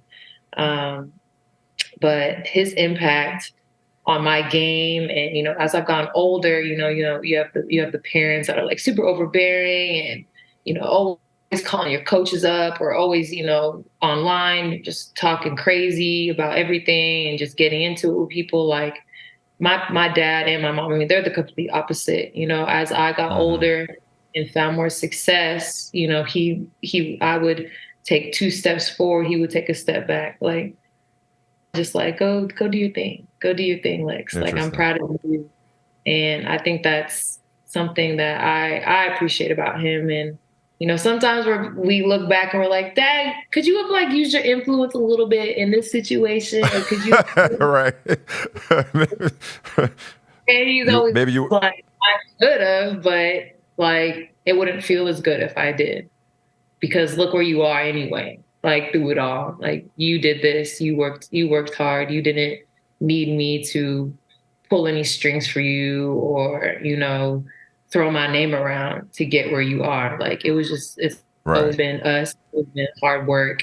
And that's why like where you are now feels so much better because we know as a family that like legitimately like it's been the work that we've put together. No, I like that. Sidebar, real quick. Born in Boston, do you root for the Celtics? You said you're a hooper at heart. Okay. Of course. So I got it. And you're also an ACC network analyst, so you're a basketball opinionist, and we know you're active on social media. So I don't want to get too far away from your journey and your story, but I need your take on the Celtics. A, how they finished the season, and B, this Kristaps Porzingis trade that sends Marcus Smart to the Grizzlies. Yeah. I think Marcus Smart was great for the Celtics, but, I'm not upset to see him go. I think Porzingis finally, like, is being the Porzingis that everyone thought he was going to be. So I think that's a great pickup. Last year, I love Al Horford, but he's like, he look old. So I'm like, He's 137 years old. Yeah. Yeah. I'm like, they need like somebody down there that's like mobile and like that could potentially take over a game. And I think Porzingis is like perfect. He's young. I think Boston is obviously a great city. Like if you don't play well in Boston, like they're gonna let you know it. So he has to play well, and I think that he's ready for that mentally. And I want them to keep the Jays together. I go back and forth with that, and I just love them together. And then some days I'm like, separate them, but more days than not, I'm like, I think those two are so special together. And I think they just need to find the right pieces to make those two work. And I hope they do, but I don't know. Jalen might be out of there, but I hope not. I want them to try one more time. But I was very surprised they lost that game 7. I was very confident that the Celtics were going to go to the finals. So that leads me to another place I want to go with you. And by the way, Porzingis may be the NBA's version of Lexie Brown. Just needed the right spot to flourish, right? Just needed the right situation to bring out the best in him. But I know one of your aspirations is to be either a WNBA or an NBA general manager, which you and I got that in common. I want to be more of an NFL general manager. Oh, really? But but it's like I'd have to take a massive pay cut, and that ain't gonna work for I got 3 kids to put through college. It's like to start from the bottom and then grind my way to the top, But I think I could do it. Like I'm a great fantasy GM. I'm a great Madden GM. I feel like I could pull it off. But I know that you could be a WNBA or an NBA GM, given everything you've seen, everything you've experienced, and your mind for basketball.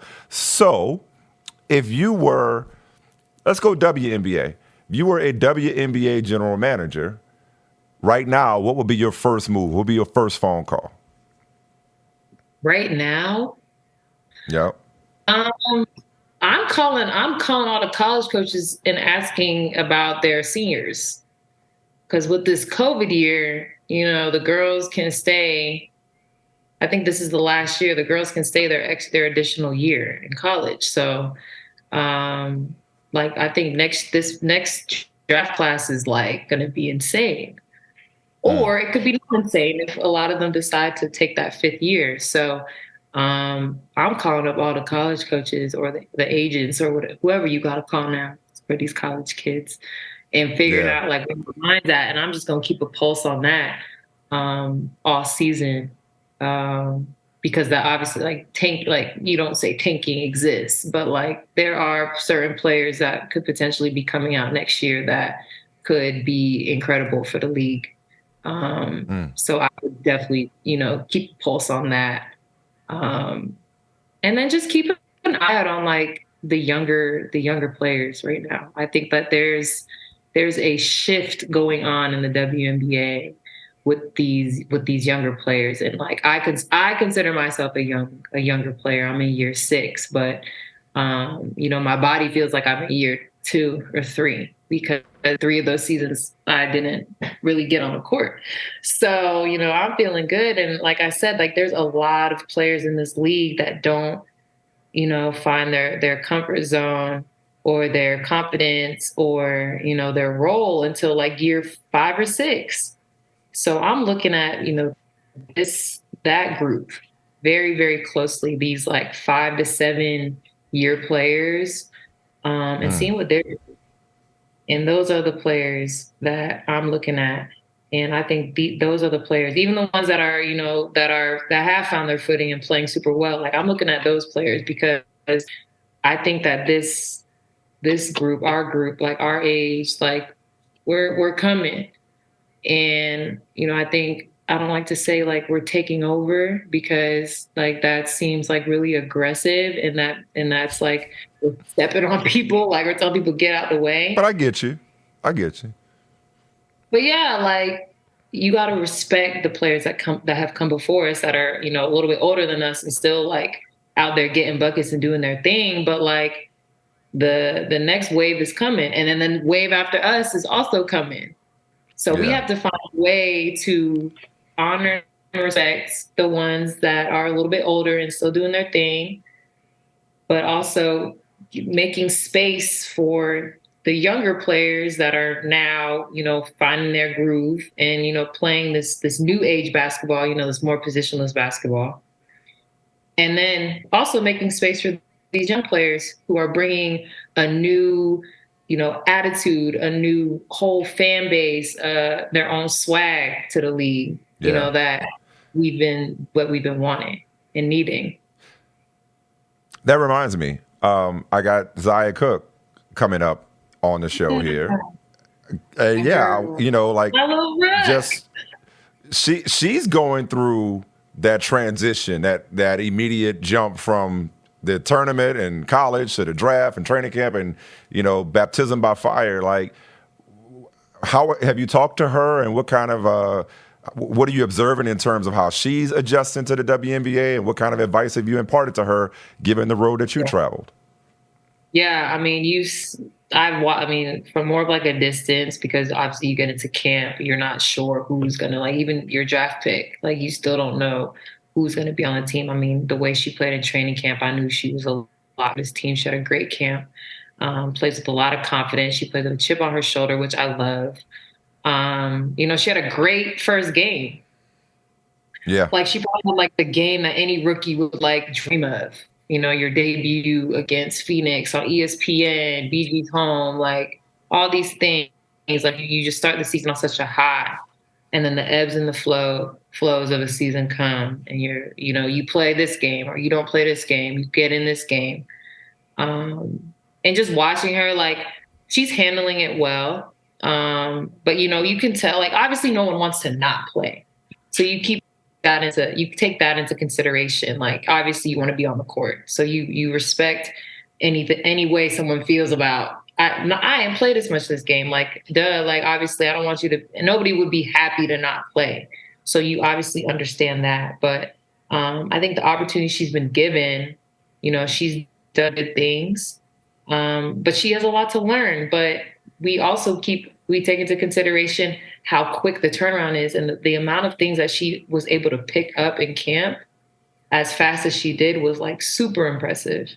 And I think that's where a lot of the young players and the rookies get lost, is like the terminology, the coverages, and like little things like that. But like she kept up with a lot of those things really, really well. We were like all very impressed. And, you credit that to her, Zia is a hooper. Like we all know that.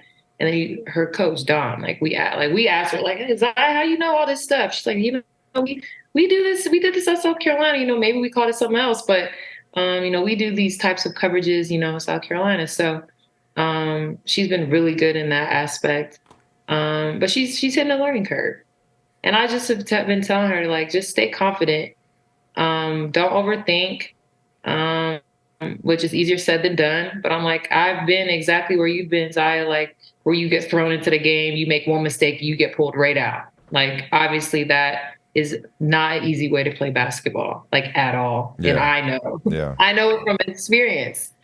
But I also told her, I said, hey, Zia, Kurt was my coach when I was a rookie, and I didn't even see the floor.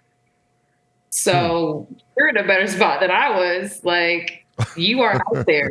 I didn't play at all. So I think that, you know, your confidence wavers, of course, your rookie season. That's normal.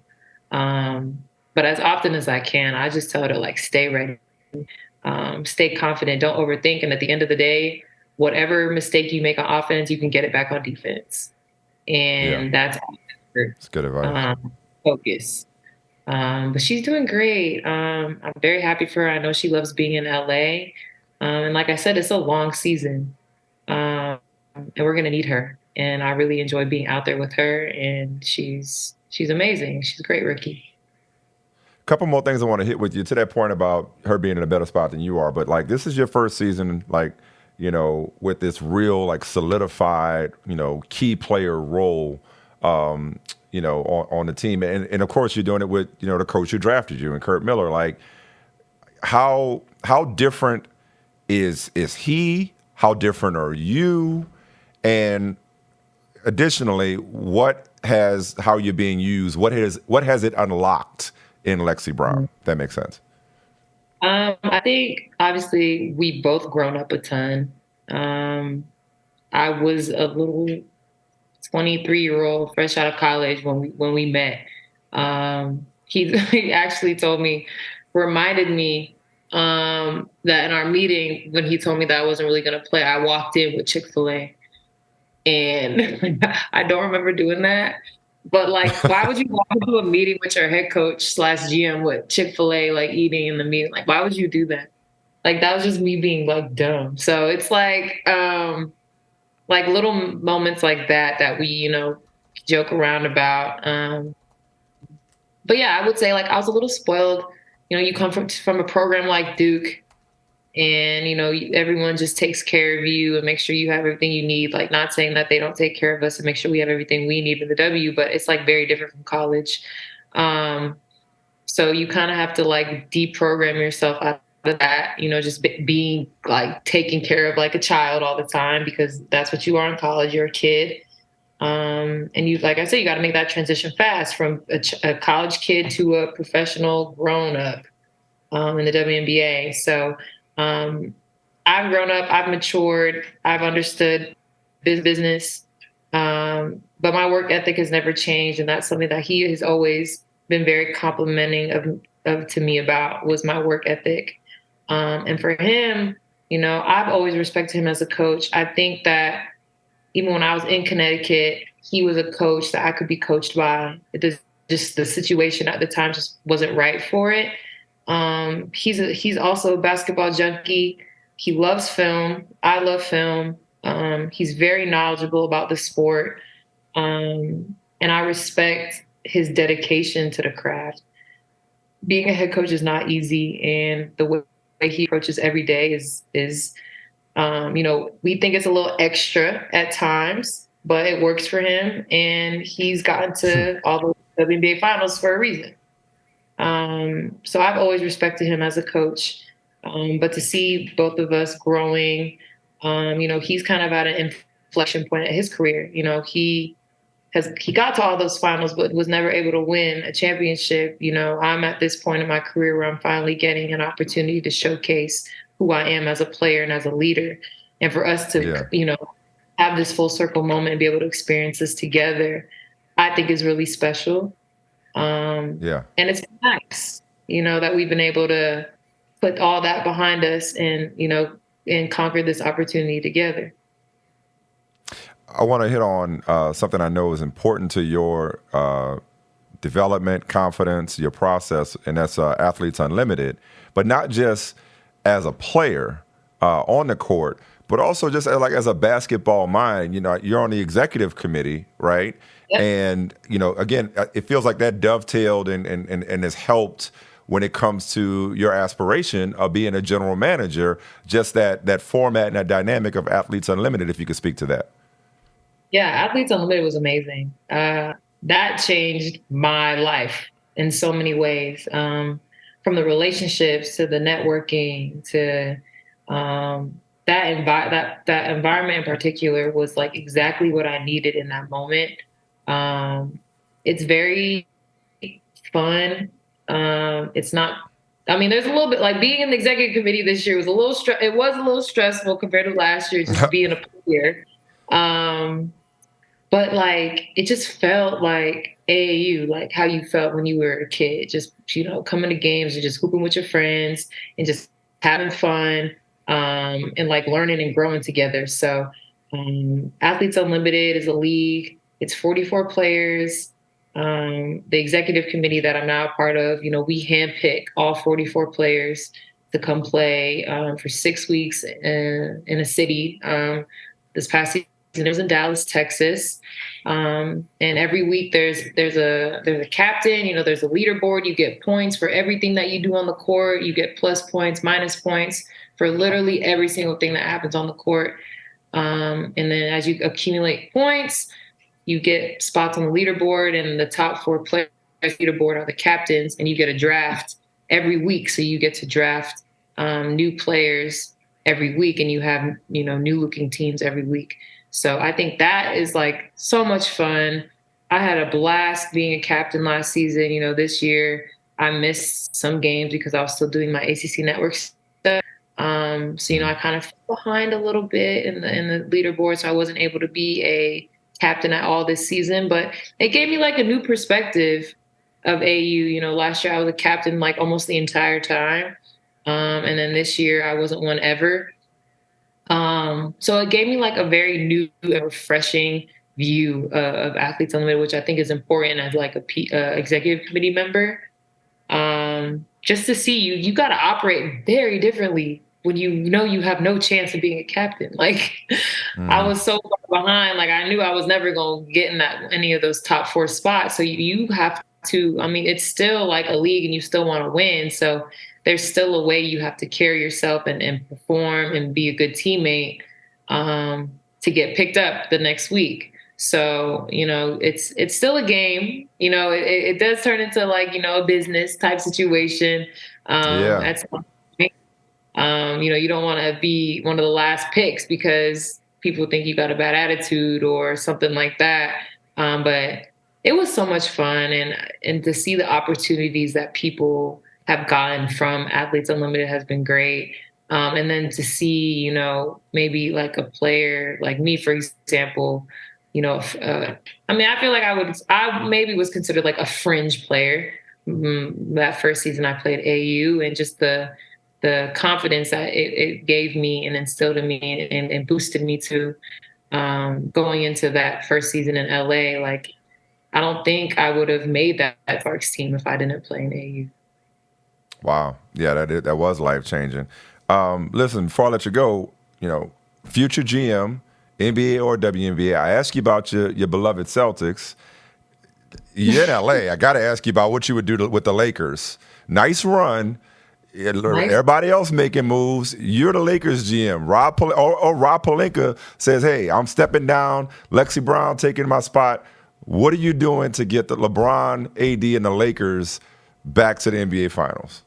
Or unless you just hate them. It might be in your blood to hate them. So, well, you can't say that because you're in LA. Yeah, exactly. Yeah. I was actually getting a lot of heat because I cheer for the Celtics so hard. And they're like, you're on the Sparks. You can't do that. And I'm like, yes, I can. Okay, yes, I can. And I already said, if it came down to the Lakers, Celtics, finals, I was going full Celtics. I'm sorry, but what am I doing with the Lakers? I'm getting I thought that they were going to try and get Bradley Beal, like a Bradley Beal type. He's going to Phoenix. I'm getting them like a two-way player and potentially like a point guard. Like, okay. It seems easy. I mean, could they bring Kuz back? I don't know. Like, Braun and Kuz seem to have a pretty good relationship. They all out in France being fashionistas right now together. Maybe that they're, cooking something up over there after the Louis Vuitton fashion show. I don't know. I'm bringing over a two-way player and a point guard. I've been peeking on Lakers Twitter. You know, they've been putting Jared Vanderbilt in some trades, but I think he's very important for them. I think they need to keep him. And I just want Anthony Davis to stay healthy. I think he could be one of the best players in the league. Yeah. If he can, you know, consistently stay healthy. And then obviously LeBron is LeBron, but he can't do LeBron things like he used to.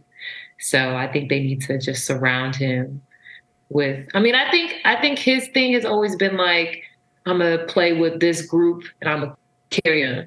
And I think that's what people love about LeBron. But I think I would love to see Bron like on a team with like more than one other superstar and see how that goes. Yeah. Like I would actually love to see that.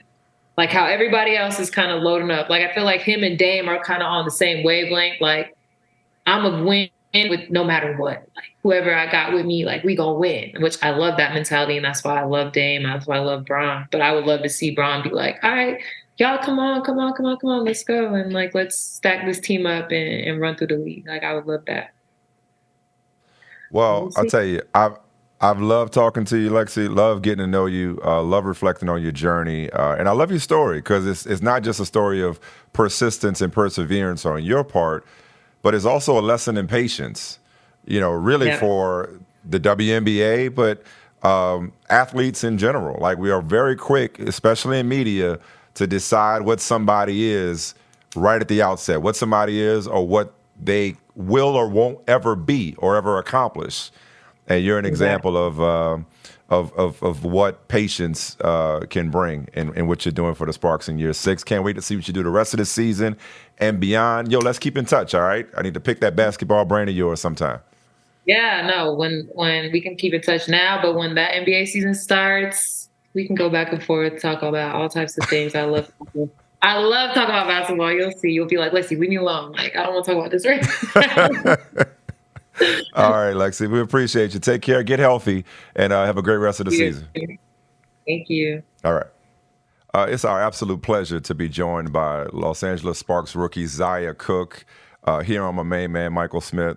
Zia, thank you for falling through. I was watching an awesome behind-the-scenes video of your path to the WNBA draft, and there was a line that jumped out to me because, you know, I'm 43 years old, and I'm adulting every day now. And I think it was your agent who said, you know, draft day is the day that you become a grown-up. So my first question for you is, what's it like being a grown-up? It's good. I think my parents kind of prepared me in the best way possible to be a grown-up. I'm still adjusting to certain things, but I think NIL also helped me understand the financial parts of being a grown-up. So I'm all good in that area. But just living on my own is a little tough for me. Being on my own, I have my parents here 24/7.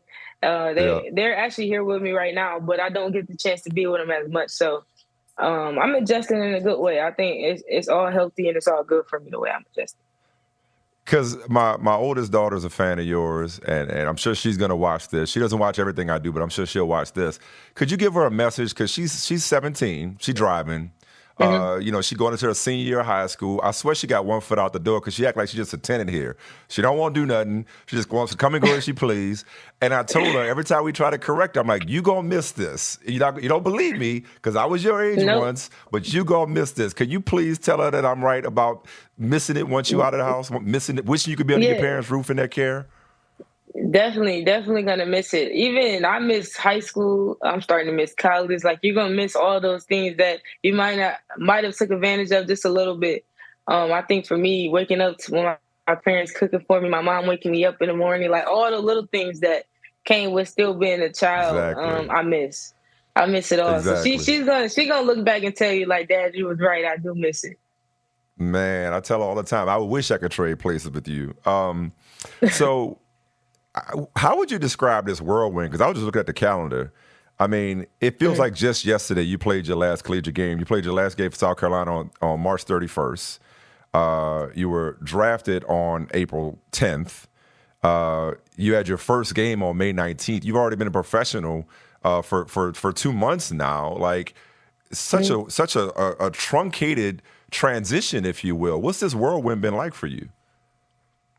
It's been good. I don't really have too many complaints. I think just because growing up, I played for the USA team, and this is kind of similar to that.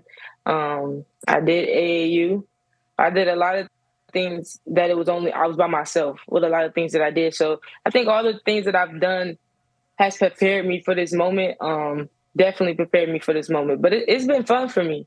Being a pro is something I've always wanted to do, and to finally be in this position, it's been a pretty smooth and easy transition for me. How many people talk to you about your draft night interview with Holly Rowe when you got emotional? Do people come up to you about that all the time? Yeah, people come up to me about it all the time. Let me be the latest. Yeah, it's like we all made it. That's what it was like. I mean, that was a very, very, very touching moment. And I guess looking back on that, do you still feel like that, young woman that was Definitely. Had to pick? Okay. Definitely. I think I do for sure. Sometimes I go back and just look at it just to remind myself, because I've had bad days.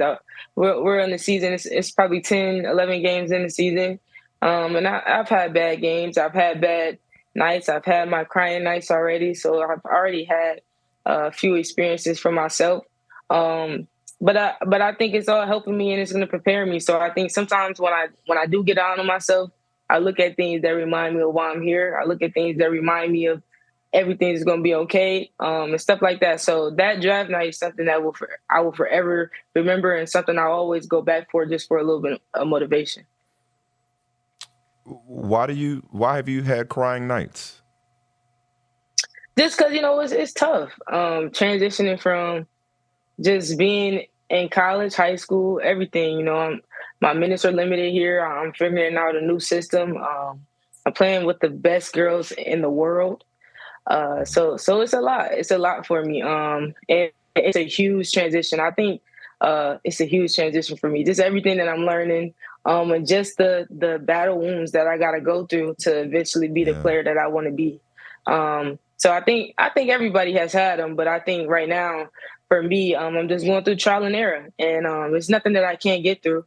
But I actually embrace my trial and error because I know one day that it'll all make sense and it'll all come together for me. Is that perspective how you keep your confidence, or do you have other ways that you maintain your self-confidence? I think for sure those are the ways I keep myself confident. My parents too. I think if it wasn't for them, I don't think I would be able to handle so many situations that I handle. Them just being in my ear, listening to me, giving me positive feedback, things like that. So I think having them in my corner is very special for me, and it's something that gets me through day to day. So going back to draft night, so you have that euphoria, you have this amazing moment, you crush it in the dress, you crush it in the interview.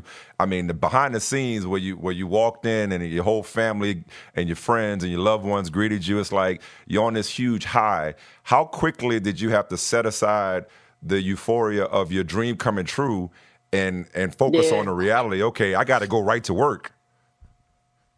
That was super quick, I think, for me. Right after the draft, I was ready to get to training camp, mentally out. And it was an exciting part of me that was just ready to get to work. Okay, fun is over. We made it. Now let's go ahead and make sure we make the team. Because for me, getting drafted was one thing. Then it was another thing to get out of training camp. I wanted to make sure I wasn't on that cut list. So right after the WNBA draft, I was in the gym getting myself ready for what was to come. So I think if I didn't do that, I wouldn't be as much as prepared as I was.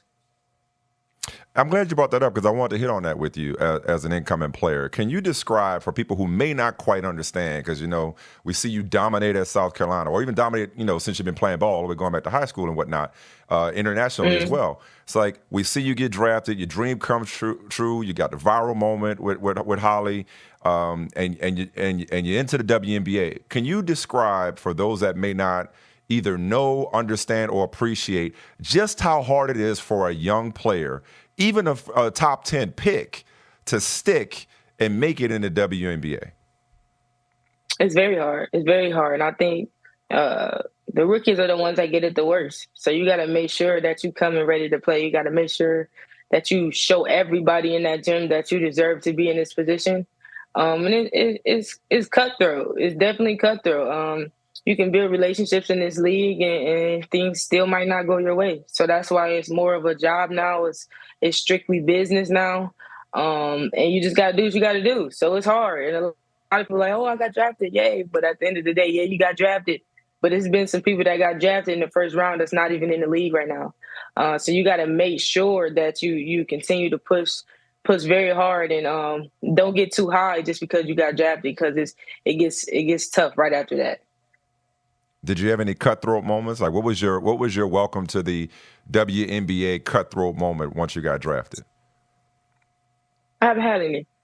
Any at all. I think. Thank God for that. Yeah, I haven't had any. Yeah, I haven't had any cut. That's because I made sure I maintained. I made sure that I went in and did what I needed to do so that I wouldn't be in a position to where I wouldn't have been chosen. So I had to make sure that I was on my P's and Q's at all times, taking everything serious. And truth be told, training camp is the hardest part of being in the league. Once you get through with training camp, you can kind of take a deep breath to know, okay, I'm on this team, but you can get cut at any given moment.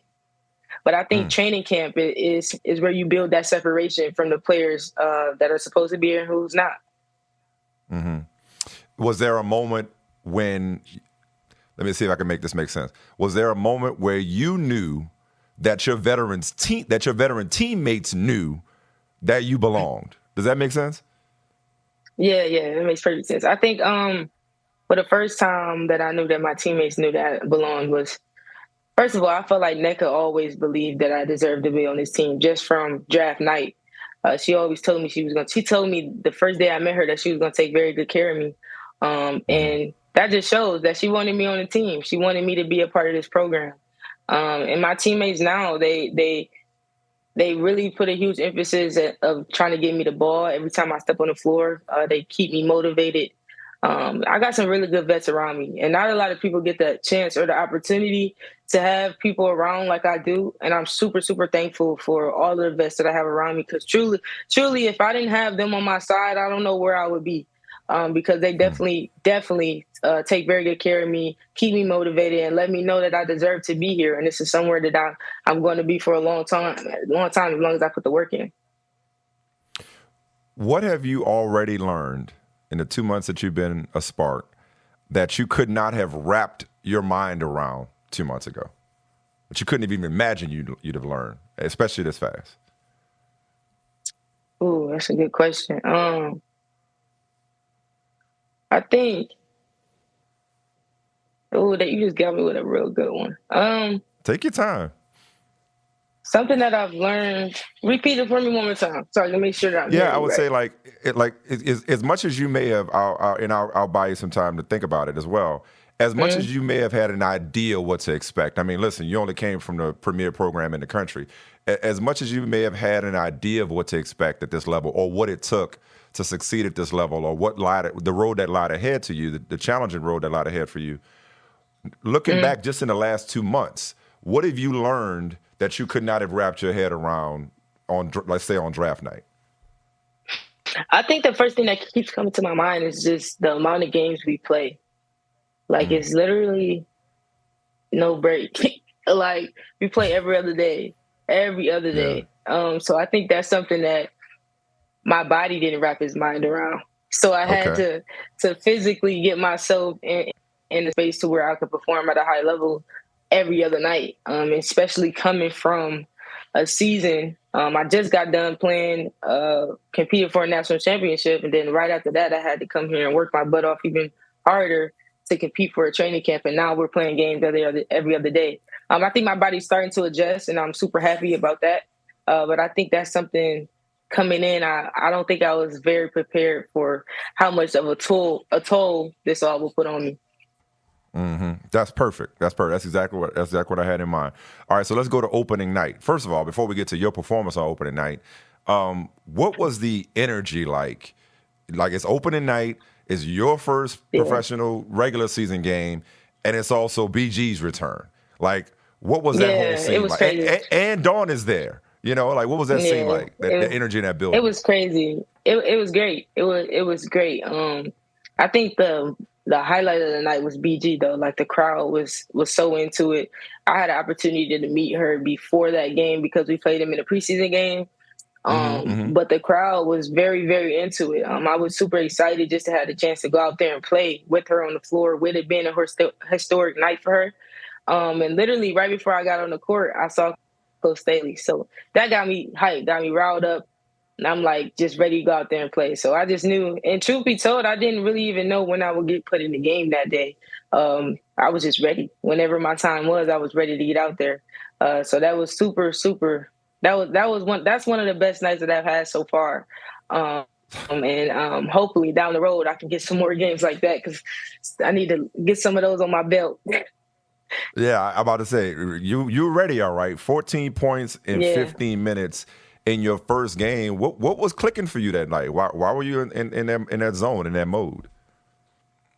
I think I was just playing free, playing very free. I think also I'm not sure if my opponents knew what I was capable of. Because I think down the road now, teams are starting to realize what type of player I am, try to take certain tendencies that I have away from me. But I think down that first stretch, it was people's first time stepping in front of me. And I was able to just get off in the ways that I wanted to get off. But I think I just was playing free. I was playing extremely free. And everything was falling for me, and I was having fun. I think that is I have always had my best games when I'm comfortable. When I get very comfortable, things really start to go my way. So I think that played a huge role into why I had a performance the way I did. And how would you assess your performance this season since that first game? How would you describe it? I feel like I've been doing okay. I'm my toughest critic, so I think I've been doing okay. Doing the best for what I'm getting, and just trying to maintain. I'm trying to continue to learn. But it's a lot. It's a lot when you come into the league, especially playing for Kurt. It's like the way he wants things to be done, it has to be done that exact way. And a lot of things that are going on now are some things that I wasn't used to. So I got a lot of adjustments that I'm making down my stretch.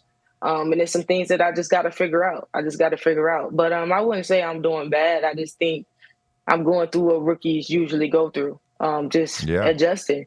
And that's just something that I'm going to take on the chin, and I'm going to adjust for sure. So when that time comes, it's going to come. So until then, I'm just staying down, being focused on learning every day, being a sponge. And when it's time, it's going to be time. So. Because then you go, your third game, I think you had a 3 for 14 performance, and then, your playing time has fluctuated quite a bit this season. Similar to how you told me you go back and you look at that draft night interview, where you cry because you were so grateful and thankful. You look at that for inspiration if you get down. Do you look back at your first game and the performance you had in your very first game and say, hey, no matter what happened today, I know that I've done it. I know I could do it. Because I think about Michael Jordan, for example, and he talked about how once he hit that shot against Georgetown in '82, that any other game-winning shot, whether he made or missed it, it didn't matter because he knew he had made that one. So he knew he could make it. So even if you're struggling, you look at that first game and you say, you know what? And it might not even be that first game. It might be your entire career. It might be what you did at South Carolina and high school. But what do you look at to let you know, no matter how much you're struggling, that you got this and that you're going to be the player that you're supposed to be? I look at a lot of different highlights of myself. But this, truth be told, the only thing I truly do is pray. I think that's the biggest thing that I do to keep myself motivated, to keep myself understanding that I'm here for a reason. And I just put it all in God's hands. I don't really question anything. I don't complain. I don't ask why. I just literally put my head down, work, and I know God will show me exactly why I'm going through what I'm going through. So that's my takeaway in the way that I go about the position that I'm in right now, because I'm fine with going through it. And I also think Coach Staley prepared me for anything mentally. Yeah. She put me through a lot to help me. She gave me tough love. She showed me what it's like to be down. She showed me what it's like to be up. And with all that, she showed me how to maintain in life. So I'm prepared for everything that's coming at me right now. I'm definitely comfortable mentally. I'm in a great space. And I'm just taking my hits right now. Somebody once told me either pray or worry, but don't do both. You got pick one. You can't do both. You cannot do both. Hey, have you forgiven Asia for that block? I know you had some fun with it. You and daughter as well. Have you forgiven her yet? I mean, yeah. I don't think for me it was never really like a thing of like. I'm joking. I feel like it was cool that she did it. Like I kind of went up risking. Like he's one of the best players in the league, so I'm a risk taker anyway. So I went up doing what I had. But truth be told, I even told Asia this. Like I think she fouled me, so that's why I was looking around. Like, are y'all serious? Right. Like I really think I thought she fouled me, but in this league, that ain't no foul. So it is what it is. And you ain't getting that call, not yet. You ain't getting that call yet. I ain't getting that call. But it's all good. Yeah. Right. I mean, listen, you do that, and that's the result. What you got to be worried about going forward? It ain't no fear in you anyway. If there was fear in Zia Cooke, there certainly is no fear. It out. Exactly. That's exactly right. You also said that you were soaking in. I read or saw an interview where you talked about like you continuing to soak in everything because you realize you're still living your dream. Can you give me an idea of some of the moments we talked about that first game, and the energy in BG's return and Dawn there and that performance? What are some of the other moments or experiences that you made certain to soak in during this rookie season? Yeah. Man, I think playing against some of these greats, man, there's some good girls in this league. I'm talking about respect for sure. I think the first person that I played against and my respect was out the roof was Jewel Lloyd. Like getting a chance to play against her, seeing how efficient and how good she is. It was crazy. It was literally a dream come true. On the bench, I had to keep myself cool because she'd do something crazy. I'm like, oh, everybody looking at me like, I'm like, my bad. Like she just did. Like for me, it's like I'm really studying these players. Like when if I'm not in a game, I'm looking at these players, seeing what they're doing. Because one day that's the position that I want to be in. And she's somebody I look up to, but also getting a chance to play against Enrique for the first time was a dream come true as well. It felt weird being on the court with her because that's somebody I've always looked up to. And when I finally get the chance to play against Kelsey Mitchell as well, I think that's going to be a night for me. Just soaking it in. Like I said, I think all season long, I'm going to have moments where I'm soaking it in because this has been a dream for me for so long. And it's girls just like me that's in this league that I finally get to step in front of. So I think those moments are the best for me. And what about off the court? I don't want to, just talk about how you're managing, your rookie ups and downs off the court. Like now that you're an adult, now that you're a pro, now that you got this freedom. I know you're playing every other day, like you said, which is an adjustment. But like, what are you doing, just personally or socially, like outside of basketball right now? What are some of your other passions, pursuits, and interests that you're able to lean into? Well, I signed with Adidas as well, so I spend my time going shopping. Oh, I peeped. I do. I peeped. Yeah. I just came from a camp. So doing stuff like that, and then my mom and dad, they get here as much as they can. I spend quality time with them. My apartment literally has everything that I can think of. We got a rooftop pool. We got everything. So anytime I want to go out and just relax, I'll go upstairs on the rooftop. It's starting to get a little hot here, so eventually I'll be able to go to the beach, do stuff like that. I've been to the movies and stuff like that since I've been here. I like LA. I like it. It's just I haven't got the full experience yet because it's been so cold. But I think once it starts warming up, I think the experience is going to be great. And it's always good events here too. It's been a lot of good things going on. I went to a concert recently. So it's just been a lot of good things that we went to see Erykah Badu. So you went to see Erykah? Yeah. How was that? It was cool. It was good. See me, I didn't know any of her music for real, but my mom did, and it was a good experience for me. I'm like, it's a concert, it's free, why not? Oh, you went with your mom? So that was, I went with my mom. Yeah, a few of my teammates were there as well, so it was good. Oh, that's so awesome. First of all, I got a chance to go to a Lakers game too. I went to a Lakers game. Yeah, during the playoffs when they were playing against Memphis. Oh, okay. How was that experience? Yep, that was fun too. That was super fun. Yeah. So I got a chance to do a lot of different things. The Badu thing hits me because, that's See, me and your mom probably like your mom probably a little younger than me, but like we like, you know, same generation or whatever. So I got the same musical taste. Erykah Badu, and my wife know this. Like she was my wife in another life. Like I grew up loving Erykah Badu. So I just appreciate that you know, got that great musical taste. You had me with Erykah. That's my people right there. And since we're talking about music, okay, I asked you earlier, I said, you know, how many people tell you or talk to you about your draft night interview where you got emotional? How many people tell you that your dad looks like Juvenile? Oh man, you get that a lot? Juvenile? No. Who's Juvenile? Who's Juvenile? All right, there's my old moment right there. Thank you very much. There's my. Oh, I gotta ask him though. I have to ask him. Do he know who Juvenile is? Your dad knows. Your dad definitely knows who Juvenile is. That's okay. That's all right. Thank you for dating me. There we go. I knew eventually I was going to feel a generational disconnect with you. Hey, listen, I hope to see you soon. I know broadcasting is an aspiration of yours, right? You know, have you done anything, whether it's, you know, watching or just interviews or any, have you had some more practice? I know you're busy with basketball, but is that still something that you're kind of working toward and, you know, in your spare time? Yeah, I have not practiced with that yet. But it is, I think some things that I really want to get into is I want to start acting. I think that's something that I really want to do. In my off time. Really? I really want to lock into that and get that figured out. You're in the right place. I think this off season, I'm definitely going to take a little bit of time doing that. I'm still deciding about overseas. So it's a lot of things that I'm still deciding what I want to do for the off season. But broadcasting is going to forever be in there because I got a degree in it, so I might as well use it at some point. But I do want to go ahead and just figure out what are some other things that I want to get into because I know for sure that's something that I can do. Well, you anything you put your mind to, you've shown you could do. Z loading. I look forward to following your career and keeping in touch. And I got a feeling that the Sparks are going to be a dangerous team once everything comes together. And you trust in the process, and I can't wait to see the results. Zia, thank you so much for the time. I know you're busy. Appreciate you taking some time to talk to your main man, Michael Smith. Yeah, thank you so much, Michael. All right, take care. Hey, thanks so much for kicking it with your main man, Michael Smith.